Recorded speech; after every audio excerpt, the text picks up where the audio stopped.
take on now. There's a lot going on that I've seen in other games, but not quite as stylized and not quite as hip. With the music, it has the right mix, whatever it is, like all the variables make out this like pretty sick and sexy equation. My name is Levon Lewis. I am the audio director for WET. For the music, I brought in Brian LaBarton, who is the keyboardist and music director for Beck. I wanted music that could scare the out of you, make you feel like you're in the game. Music that would put you on edge. Music that would sort of just freak your brain out. Brian's head was just tuned to the right space for this title. Face-melting musical debauchery. We wanted to explore edgy ideas. We wanted to be experimental with the art style, experimental with the sound and music signature for the game.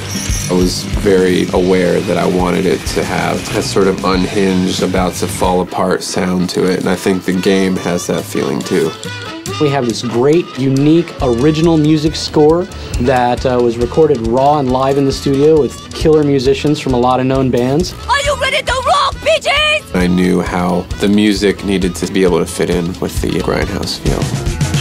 I was told Mr. Ackers was sending a woman.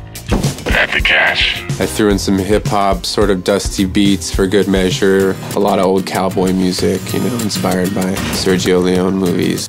We had an incredible time in the studio. We had legendary musicians like James Gadson. You know, Ziggy Marley walked into the studio at one point, like, hey, this sounds cool.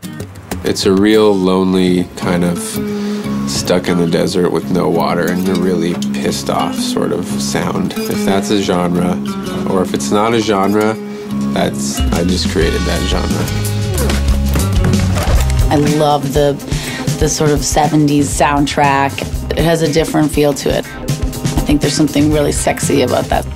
It just sounds and feels retro cool to me, and it has that Quentin Tarantino sort of feel to it, and it's unbelievably modern and hip and today. To me, the game is like is a fresh new take on the old school action genre. You got some guns, you got some bad guys, you're gonna kill them. But you're gonna kill them in a way that you've never done before. This game is a 70s retro movie theater experience. I felt that it would bring the third-person shooter genre up a notch. Badass. It's gritty, and it's tension, and it's overall a revenge story about a person who does not want to be double-crossed. Go out and get ready to just kick some ass. That's what the game is. I'm really proud of it. I'm just excited for people to get a hit of it.